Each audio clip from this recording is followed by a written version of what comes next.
만약에 오늘이 이제 24일이잖아요. 24일 날 법인으로 주택을 낙찰받았어. 근데 내가 아주 운이 좋게 25일 날 매도가 됐어요. 그러면 만약에 이게 법인이 아니고 개인이었다면 어떻게 될까요? 개인으로 오늘 받고 내일 바로 팔았으면 무려 77%를 내야 돼요. 그러니까 만약에 그 차액이 양도가액이 만약에 1억이다. 1억을 차익을 받아도 77%를 내야 되니까 실제 나한테 남는 건 얼마? 2,300만 원밖에 없어요. 그게 아니라 법인으로 받으면 법인세만 내면 된다는 거예요. 법인세. 그럼 그 법인세 가액이 만약에 2억 미만이다. 그럼 이제 그 2억 미만이니까 9% 900만 원만 내면 된다. 근데 아까는 7,700을 냈죠. 개인으로 받으면 7,700만 원 내야 되는데 법인으로 하면 900만 원밖에 안 된다. 오늘은 제가 가지고 있는 부동산 유근영쌤의 이 법인 투자에 관한 책을 리뷰해가면서 경험을 섞어가면서 말씀을 드려보겠습니다. 일단 뭐 간단한 저의 소개 아시는 분은 뭐 잘 아시겠지만 그래도 모르실 수 있기 때문에 얘기해보겠습니다. 일단 저는 다들 아시다시피 연대 물리학과 학사 석사를 졸업했고요. 지금은 제가 이 공간에서 생기부 컨설팅, 입시 컨설팅 하고 있고, 그 다음에 수학학원 운영하고 있고, 그 다음에 신학 공매 컨설팅 하고 있고, 그 다음에 약신 스터디 카페 점주도 하고 있습니다. 이거는 이제 지금 하지 않는데 과거에 했던 건데 쿠팡 로켓 크로스 했었고요. 요거는 월 매출 한 6천 정도 그렇게 됐었고, 그 다음에 유럽 구매 대행도 했었고, 일본 구매 대행, 미국 구매 대행, 그리고 중국 구매 대행 하면서 중국 구매 대행 같은 경우에는 이제 예초계 같은 거 팔면서 매출을 많이 냈었고, 이게 현금이 많이 묶이는 사업이다 보니까 그렇게 실제 제 통장에 남은 건 아니었습니다. 전기식 좀 팔았었고, 그 다음에 무인 주차장 예전에 했었는데 제가 과거 경험 중에서 제일 돈이 된다. 그러니까 돈이 된다는 게 정말 따박따박. 제가 그렇게 좋아하는 따박따박 돈 중에서 제일 가성비가 좋은 게 저는 무인 주차장이었습니다. 이게 제가 봤을 때는 최고의 불로소득이지 않을까 저는 그렇게 생각을 합니다. 그 다음에 저의 부동산 투자 스타일은 월세 부동산을 모아가는 스타일이다. 요거는 뭐 다들 아시겠죠? 제가 이제 월세 부자 쓰기쌤이니까 아실 거고, 그래서 저의 1차 목표는 이자를 제외한 월세가 3천만 원 되는 게 저의 목표입니다. 1차 목표는 이자를 제외한 월세가 3천만 원이다. 이렇게 되는 거고, 요거는 저의 월세 목표인 거고, 저의 사업소득도 있잖아요. 이 사업소득은 지속적인 월 4천 이렇게 보시면 됩니다. 왜 지속적인 월 4천이냐? 그러니까 한방 4천 이렇게 찍는 게 아니라 지속적으로 저번 달에 4천이었으면 이번 달에도 4천, 꾸준히 4천 아니면 뭐 한번 탁 찍을 때는 저는 개인적으로 한 1억 정도는 한번 찍어보고 싶긴 한데, 제일 좋은 뭐 지속적인 월 1억이 제일 좋겠지만 일단 목표는 구체적으로 그 다음에 현실 가능성 있게 해야 되기 때문에 지속적인 월 4천 이걸 저는 원하고요. 계속 강조하지만 저희 투자 포인트는 월세다 이렇게 보시면 됩니다. 만약에 여러분들 상상해보세요. 만약 월세가 한 달에 300만 원씩 일하지 않아도 따박따박 들어온다면 어떨 것 같으세요?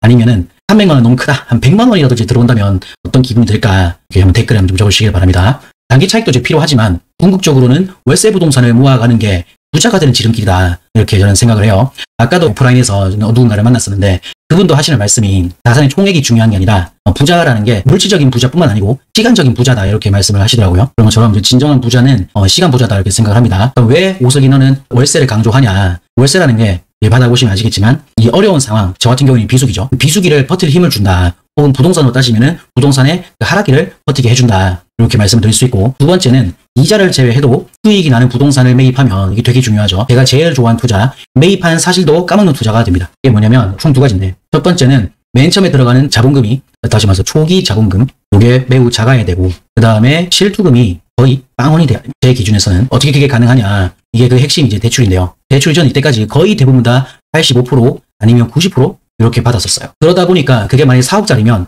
그거의 10% 거의 4천만 원만 있으면 되는 거고, 만약에 그걸 만실을 채웠을 때 임차 보증금으로 이렇게 투자금을 회수하잖아요. 그러면 이제 5천, 6천, 7천을 이제 회수하다 보면은 실투금이 거의 없고 심지어는 마이너스 1천만 원, 공잣돈이 불어나는 그런 기이한 현상이 벌어지죠.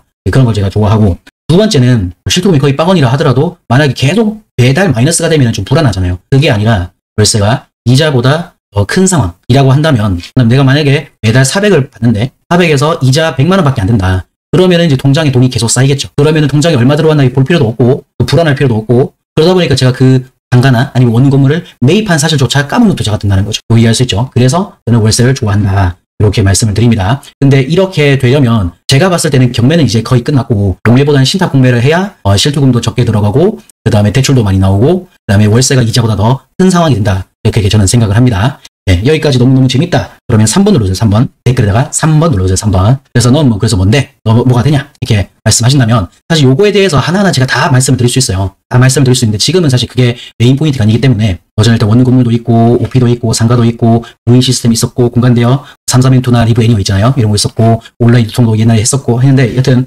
토탈로 봤을 때 25곳에서 저는 월세를 받다가 작년에 이제 상가 하나를 매도하게 되면서 실제 지금은 24곳에서 월세를 받고 있다. 이렇게 보시면 됩니다. 아시겠죠? 그럼 이제부터 본격적으로 시작을 해보겠습니다. 부동산 1인 법인 지금 당장 시작하라. 이런 목차가 있습니다. 여기 보시면 명의, 소득, 세금 분산의 최적의 무기가 뭐다? 법인 투자다. 이렇게 보시면 됩니다. 실제 저도 지금 법인이 있죠. 법인. 저는 이제 거의 시작하자마자 거의 법인이 있어가지고 이렇게 됐었는데, 일단 개인이 있고 개인 사업자가 있고 법인이 있는 거 알고 계시죠? 특히 이게 대출을 받을 때 되게 중요해요. 너가 개인이냐, 개인 가계 대출이냐, 개인 사업자 대출이냐, 아니면 법인 대출이냐, 이걸 되게 중요하거든요. 보시면은 대출 받을 때 이제 요게 세 개가 이제 의미가 있는 거고, 근데 실제 명의로 봤을 때는 두 개밖에 없어요. 명의라는 게 개인 명의가 있고 개인 사업자 명의가 있고 법인 명의가 있는 게 아니에요. 명의로 봤을 때는 개인이고 그다음 법인이고 이렇게 된다는 거예요. 요거 이해할 수 있죠? 그래가지고 개인 명의로 주택수가 많을 때 저 개인 사업자 있는데요. 그러니까 저 가계 대출 말고 ESR 안 받을 수 있는 거 아니에요? 이렇게 말하면 안 된다는 거예요. 요거 이해할 수 있죠? 명의는 개인 아니면 법인밖에 없고, 그 다음에 명의로 봤을 때는 개인이냐 개인 사업자냐가 의미가 없다라는 거예요. 근데 방금도 말씀드렸지만 대출 받을 때는 의미가 있어요.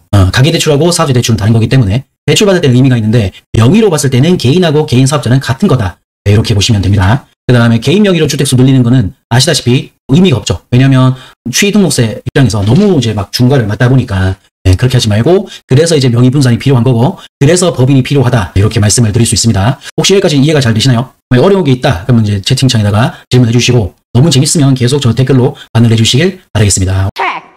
그 다음에 이제 법인으로 부동산 취득할 때 장점 말씀을 드릴게요. 개인이 만약에 2주택 보유하고 있어요. 2주택 보유 상태에서 만약 내가 추가로 주택을 취득하고 싶어요. 그러면 이제 3주택일 때 그때 이제 그게 만약에 공시가 1억 이상이라 치면은 엄청나게 두들 맞는 거 알고 계시죠? 그때 이제 중과세를 때려 맞는다. 근데 그게 이 개인이 만약에 법인을 설립한다면 어떻게 될 것인가? 이 말입니다. 법인을 설립한다면 그러면은 추가로 취득할 주택을 이제 법인으로 받는다 이 말이에요. 그러면은 그 개인은 주택이 3개 있는 게 아니에요. 그러니까 자기 입장에서는 이제 3개이겠죠. 근데 실제 명의로 봤을 때는 2개는 그대로 이제 주택인 거고, 추가로 받는 거를 법인을 받는다면 요거랑은 다르다라는 거예요. 3개가 아니라는 거죠. 요거 이해할 수 있죠? 오케이. 그 법인으로 주택 받으면 아시다시피 공시가가 1억 이상이라 했을 때 취득세가 무려 12%입니다. 12%가 어떤 뜻이냐면, 만약에 그거를 2억에 낙찰 또는 뭐 매입을 했다. 그러면 요거 곱하기 0.12 하면 어떻게 될까요? 그렇죠. 2,400만 원을 무려 취등록세로 내야 한다는 거예요. 이게 말이 안 되죠. 그래서 일반적으로는 사실 법인을 주택으로 받으면 좀 불리하긴 하죠. 근데 이제 공시가가 1억 미만이다. 공시가가 1억 미만이면은 개인이랑 똑같이 1.1%만 내면 됩니다. 엄청나게 유리한 거죠. 그리고 낙찰받고 그 다음날 팔았어. 만약에 오늘이 이제 24일이잖아요. 24일 날 법인으로 주택을 낙찰받았어. 근데 내가 아주 운이 좋게 25일 날 매도가 됐어요. 그러면 만약에 이게 법인이 아니고 개인이었다면 어떻게 될까요? 혹시 아시는 분 계시나요? 개인으로 오늘 받고 내일 바로 팔았으면 그게 1년 이내로 파는 거를 단기 매도로 하죠. 단기 매도면 무려 77%를 내야 돼요. 그러니까 만약에 그 차액이, 양도가액이 만약에 1억이다. 부동산 투자해보시면 아시겠지만 양도가액이 1억에 파는 건 굉장히 어렵습니다. 아시겠죠? 굉장히 어려운데 1억을 차익을 받아도 77%를 내야 되니까 실제 나한테 남는 건 얼마? 2,300만 원 밖에 없어요. 물론 2,300만 원은 뭐 이게 뭐 좀 큰 거죠. 하지만 1억을 차익을 받는데 2,300만 원 밖에 내 통장에 없다면 이건 되게 억울한 거잖아요. 그게 아니라 법인으로 받으면 1.1% 밖에, 오늘 받고 내일 팔아도 1.1%가 아니고 이게 취등록세니까 법인세만 내면 된다는 거예요. 법인세. 근데 그 법인세 가액이 만약에 2억 미만이다. 2억 미만이면은 그게 9%밖에 안 되고요. 2억에서 200억 사이다. 무려 200억이에요. 2억에서 200억 사이면 이렇게 19%인가 막 그럴 겁니다. 9에서 19%. 그냥 넉넉 잡고 10에서 20%다. 이렇게 보시면 됩니다. 그러면 사실 공시가 1억 미만짜리를 1억 뛰기 할 리는 없겠지만 그냥 간단하게 생각했을 때 1억 뛰기를 했다. 1억 뛰기 했고 법인세를 납부하는 상황이라면 어떻게 하면 될까요? 그럼 이제 이거 2억 미만이니까 9%. 그러니까 어떻게 되지? 900만 원만 내면 된다는 거예요. 900만 원만 내면 된다. 근데 아까는 7,700을 냈죠. 개인으로 받으면 7,700만 원 내야 되는데 법인으로 하면 900만 원밖에 안 된다. 엄청나게 큰 차이이기 때문에 이거 이해할 수 있죠. 그래서 우리가 법인을 받아야 된다라는 거고, 근데 이제 이런 건 있어요. 주택을 장기 보유할 때는 종부세, 재산세 요 이슈가 있어요. 이게 개인으로 따졌을 때 종부세 한도가가 그게 얼마였더라? 그게 9억일 거예요, 아마. 9억인데, 그러니까 9억까지는 봐주는데 그 9억 이상이 되면은 종부세를 납부해야 된다라는 건데, 이걸 법인으로 받으면 요거에 아예 없어요. 그게 그냥 1억이어도 이거에 대해서 종부세를 낸다는 거예요. 그렇기 때문에 이게 좀 힘들죠. 종합하자면 주택을 단기 매도할 때는 법인이 짱이다. 이렇게 볼 수 있습니다. 여기까지 이해할 수 있죠? 오케이. 근데 항상 법인이 유리한 건 아니에요. 만약에 법인이 항상 유리한 거라면 모든 투자자가 개인으로 안 하고 다 법인으로 했겠죠. 근데 개인도 하고 개인 사업자도 하고 법인도 하는 그 이유가 다 있을 거예요. 그죠? 그게 뭐냐. 장기 투자는 확실히 보면 제가 해보니까 개인이 유리하고요. 장기 투자는. 그리고 단기 투자는, 여기 이제 주택 말하는 거예요. 주택 경우에 장기 투자일 때는, 장기 투자는 이제 계속 월세 받으면서 보유하고 있는 거죠. 아니면 갭 투자를 통해서 계속 보유하고 있는 거. 그런 게 개인이 유리한 거고, 단기 투자. 그러니까 단기 투자를 하면은 단기 매도했을 때 중과세를 받으니까 그거가 없고 법인세만 내면 되기 때문에 법인이 유리하다. 이렇게 보면 됩니다. 아시겠죠? 그래서 요거 표를 보시면, 요 표는 제가 만든 게 아니고 그 책에 있는 겁니다. 보시면 법인세, 소득세 있고, 개인이 있고, 법인이 있고, 참고사항이 있죠. 잠시만요. 이거 좀 확대 좀 할게요. 이렇게 하면 잘 보이죠. 좋습니다. 그래가지고 개인이 있고 법인이 있다. 그러면 개인은 그 소득세, 종소세 낼 때 최하가 이제 6%, 6에서 45%를 냅니다. 그럼 이제 적을 땐 괜찮은데 이게 소득이 많으면 많을수록 45%까지 때려 맞는 거예요. 그런데 법인 같은 경우에는 9%부터 시작해서 24%까지 되기 때문에 법인세가 소득세보다 낮은 세율을 적용한다. 이렇게 보시면 됩니다. 그러니까 고소득자일수록 법인이 더 유리하다는 거예요. 이해할 수 있죠? 양도세 같은 경우에는 단기 매도 시 중과세를 맞죠. 그게 77%인 거고 일반적이라는 말은 뭐냐면 주택 받고 2년 후, 3년 후가 되면 그게 기본세율이 되잖아요. 그랬을 때 여전히 6에서 45%가 된다. 이렇게 보면 되고 근데 다만 법인 같은 경우에는 양도소득세 개념이 아니에요. 이게 양도소득세 개념이 아니라 개인으로 따지면 이게 사업자로 따지면 그게 종소세 개념인 건데 이게 법인 사업자 같은 경우에는 종소세가 어떻게 바뀌냐면 법인세가 되는 거예요. 그래서 양도세 개념이 아니다. 법인세 개념으로 과세가 된다. 근데 그 법인세도 역시 9에서 24%가 된다. 라고 말할 수 있죠. 이해할 수 있죠. 그 다음에 이제 문제는 법인 입장에서 문제는 요거예요. 종부세예요. 종합부동산세가 기본 공제 뭐 1주택자 공제가 있잖아요. 그 공제가 9억일 거예요. 그런데 법인 같은 경우에는 매우 불리하죠. 왜? 법인은 기본 공제가 없기 때문에 기본 공제가 없어도 그게 1억짜리여도 그 1억짜리에 대해서 종부세를 내야 되는 거예요. 그래서 법인으로는 장기 보유하면 안 된다. 이렇게 말씀을 드릴 수 있죠. 이해할 수 있죠. 그 다음에 취득세 같은 경우에는 불리합니다. 일반적으로. 근데 불리하지 않은 거는 아까도 말씀드렸다시피 공시가가 1억 미만일 때 1억 미만이면 똑같이 1.1%가 되는 거고 그게 초과가 됐다. 초과가 되면 무조건 취득세 12%가 되기 때문에 매우 불리하다. 이렇게 말씀을 드립니다. 그 다음에 이제 대출 받을 때는 개인은 사실 무조건 DSR 적용은 아니고요. 그럼 두 가지가 있는데 그게 개인이 있고 개인 사업자가 있어요. 그러면 그거를 개인 사업자로 대출을 받으면 DSR 적용이 안 받죠. 그런데 그냥 개인 가계대출로 받으면 DSR 적용이 된다. 이렇게 볼 수 있습니다. 아시겠죠? 근데 이제 법인 대출이 땡큐인 게 DSR 미적용이 되는 거예요. 개인 사업자랑 같은 거다 이렇게 보시면 됩니다. 그래서 법인은 그 대출 실적하고 DSR 규제가 없지만 대출과 실적이 연동이 된다. 법인이 만약에 우량법인이면 어떤 경우에는 100%까지 해줄 수 있다 하더라고요. 아직까지 제 법인은 우량법인이 아니기 때문에 100%는 해본 적이 없지만 저는 이때까지 그래도 85%에서 90%는 다 받았죠. 그렇게 해석할 수 있다. 그 다음에 이제 주택 같은 경우에 단기 투자를 한다. 아까 말씀드렸다시피 주택 단기 투자를 한다면 법인이 유리하죠. 왜? 법인세 때문에. 분가를 때려 맞는 게 아니기 때문에 무조건 법인세 9에서 24%만 하면 되기 때문에 매우 유리하다. 이렇게 볼 수 있고 개인으로는 단기 투자하면은 분가를 때려 맞기 때문에 불리하다. 이렇게 볼 수 있습니다. 그 다음에 비주택은 단가, 제가 좋아하는 공장, 창고 이런 거는 법인이 유리하죠. 그래서 법인을 빨리 설립을 해야 된다. 이렇게 볼 수 있고 주택을 장기 보유한다면 개인은 유리하지만 법인은 불리하다. 이렇게 볼 수 있습니다. 재밌죠? 재밌다. 그 채팅창에다가 재밌다 적어도 돼요. 자, 그래서 또 말씀을 드리면은 취득세, 종부세는 법인이 불리하고 양도세, 법인세는 법인이 유리하다. 아까 말씀드렸죠. 그 다음에 공시가 1억 미만이면은 1.1%, 넘으면은 12%. 계속 강조드립니다. 그래서 고가주택은 당연히 법인보다는 개인이 유리하다. 이렇게 볼 수 있고. 그 다음에 종부세, 그 9억 기본 공제가 있잖아요. 개인은. 하지만 법인은 있다 없다. 한 푼도 없다. 그렇기 때문에 내가 만약에 5천만 원짜리 주택을 법인으로 받았는데 단기 매도가 안 돼가지고 계속 보유하고 있다면 그 5천만 원에 대해서 종부세를 내야 되는 거예요. 그죠? 그래서 우리의 감사합니다. 띵크디님 감사합니다. 버니님 감사합니다. 부동산 마이다스, 그러니까 부마스님 감사합니다. 네. 6월 1일 기준으로 그 이후의 주택을 경매 또는 신탁 공매로 이제 낙찰받고 다음 연도 6월 1일 이전에 매도를 해야 돼요. 안 그러면 뭘 받는다? 종부세를 때려 맞는다. 이렇게 볼 수 있습니다. 감사해요. 자, 그 다음에 이것도 더 중요하죠. 우리가 만약에 개인 직장인이건 아니면 개인 사업자건 소득이 높을 수 있잖아요. 소득이 높으면 뭘 때려 맞냐면 건보료를 때려 맞아요. 혹시 여기서 건보료가 난 너무너무 짜증난다 이렇게 생각이 드는 사람이 있으신가요? 제가 맨 처음에 건보료 이런 개념을 잘 몰랐었어요, 솔직히. 3년 전에 제가 원금을 딱 매입하고 몇 개월 후인지 잘 모르겠는데 3개월 후, 4개월 후에 갑자기 건보료가 60만 원인가 70만 원 치고 엄청 높게 나오는 거예요. 저 깜짝 놀랐어요. 그때부터 이제 제가 건보료에 대해서 관심을 가지고 이걸 어떻게 하면 될까 하는데 이제 그 무렵에 제가 이제 법인을 받게 돼가지고 건보료를 이제 줄일 수 있었죠. 그럼 어떻게 줄일 수 있냐? 사업자 같은 경우에는 아시다시피 지역 가입자인 거고 직장인은 말 그대로 이제 직장 가입자잖아요. 그런데 일반적으로는 지역 가입자는 건보료가 기본적으로 디폴트 값이 높아요. 그건 알고 계시죠? 직장 가입자는 매우 낮습니다. 제가 이제 아까 말씀드렸다시피 원룸 건물 받으니까 굉장히 40, 50은 좀 아닌 것 같고 더 높았었던 것 같아요. 60, 70 이렇게 올라갔던 걸로 기억을 해요. 정확하게 잘 모르겠지만. 그래서 지역 가입자가 아니라 우리가 그걸 좀 낮추려면 직장 가입자가 돼야 된다. 이렇게 말씀을 드려요. 직장 가입자가 돼야 된다. 그러기 위해서는 법인 대표, 제가 이제 제 법인이 있잖아요. 그리고 제가 그 법인의 대표잖아요. 그 법인에서 내가 월급을 받는다면 내가 직장 가입자가 되는 거죠. 그죠? 그러면 이제 건보료가 낮아진다. 이렇게 볼 수 있어요. 그런데 만약에 이제 맨 처음에는 법인 매출이 그렇게 높지 않을 거 아니에요. 그렇다면은 사실상 무보수로 설정할 수 있습니다. 저는 지금 무보수로 설정해놨거든요. 왜냐면 이제 개인 소득이 많기 때문에 법인에서 월급 받을 수 있지만 그렇게 받아버리면 제가 개인 그 소득이 너무 높아져가지고 안 되기 때문에 무보수로 설정을 해놨습니다. 이해할 수 있죠?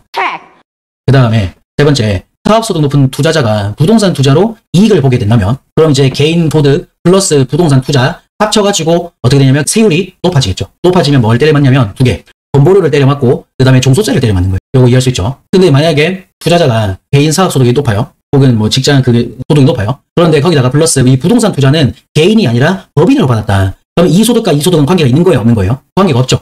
그러니까 여기서 아무리 법인으로서 그 부동산 투자에 대한 소득 매출이 높다 하더라도 이 개인은 건보료를 때려맞지 않고 종소세도 때려맞지 않는다는 거예요. 이거 이해할 수 있죠? 오케이. 너무 이해가 잘 된다 하면 7번 누르실래요? 7번. 이해가 잘 되신다면 7번 눌러주세요. 7번. 그래서 제가 이제 정리를 하자면 법인이 더 유리한 부동산 투자 사례가 뭐냐? 자, 보세요. 정리를 해드립니다. 공시가가 1억 미만 주택이다? 법인으로 받자. 그리고 2주택 이상의 단기 투자를 하고 싶다? 법인으로 받자. 그 다음에 상가, 공장, 창고 같은 상업용 부동산 혹은 비주거용이라고 그래요. 그 비주거용 부동산 투자. 그럼 이거는 뭐라고 한다? 법인으로 받자. 예, 싱크디님 감사합니다. 구마스님 감사합니다. 4번. DSR 예외인 기업 대출을 활용한 대규모 상업용 부동산 투자를 한다. 3번하고 비슷한 개념이에요. 그러면은 법인으로 받자. 임대소득 등 개인 소득과 분리가 되면은 법인세만 과세하기 때문에 그럴 수 있다. 이렇게 말씀을 드립니다. 자, 그러면은 그 다음에는 뭐게요? 그럼 이제 두 번째, 공무원, 직장인, 개인 사업자 누구나 법인을 만들 수 있다. 개인 사업자는 그럴 수 있어요. 근데 공무원하고 직장인도 법인을 만들 수 있나요? 이런 질문을 제가 개인적으로도 아니면 그 구글 폼으로도 진짜 많이 질문을 받았거든요.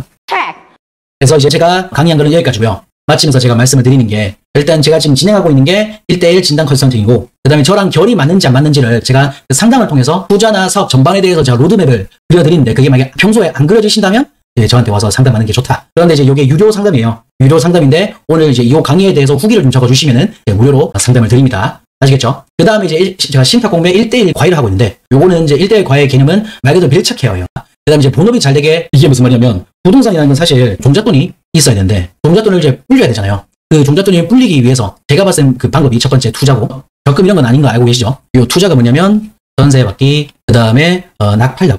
이 낙팔을 아까도 말씀드렸다시피 웬만하면 법인으로 받아가지고 소액밀려 같은 거를 받아가지고 바로 단기 매도하는 거 요게 이제 낙팔인 거고 그렇게 해서 투자를 통해서 종잣돈 불려낼 수 있고 그 다음에 전세 받기는 이제 제 개인적인 경우를 말씀드리면 전세 시세가 1.2억이에요. 근데 경매는 이제 이런 경우가 거의 불가능한데 신탁 공매니까 가능한 거예요. 제가 낙찰도 아니고 수의계약으로 8,900에 받았어요. 그거를. 근데 아시는 분 아시겠지만 신탁 공매라는 게 거의 대부분 다 미분양으로 신탁 공매가 나와요. 그 말은 뭐냐면 그 공간에 한 번도 산 적이 없어요. 그 어떤 사람이 산 적이 없어. 그렇기 때문에 굳이 제가 모배할 필요가 없어요. 저 같은 경우에는 수의계약 받자마자 바로 전세를 내놨고 그래서 한 달인가 두 달 후에 전세가 됐는데 무려 그만큼의 차이. 즉 3천만 원이 나는 종잣돈이 불어나는 겁니다. 이런 식으로 투자를 통해서 종잣돈을 불릴 수 있는데 두 번째, 요게 중요하죠. 두 번째 뭐냐면 저는 이제 그래요. 개인 사업자라고 친다면 본업이 잘 되는 거. 본업이 잘 된다면 종잣돈이 매우 빨리 불어난다. 제 수강생 중에서 학원 사업을 굉장히 크게 하시는 분이 계신데 그분은 뭐 강사라든지 아니면 데스크에 있는 상담실 그 실장이라든지 이런 식으로 임금을 다 떼고 한 달에 7천만 원이 남는데요. 7천만 원. 1년이 아니고 한 달에 7천만 원이 남는데요. 그러니까 이분 입장에서는 매달 종잣돈이 생기는 거예요. 이해할 수 있죠? 그렇게 제가 본업이 잘 되게끔 뭐 마케팅이라든지 이런 전반적인 부분을 도와드리니까 관심 있으신 분은 이렇게 하시면 되겠습니다. 그래서 궁금한 거 있으시면 저한테 1대1 채널 톡으로 말씀하시면 되겠습니다. 오늘 수업은 여기까지 하겠습니다. 대단히 감사합니다.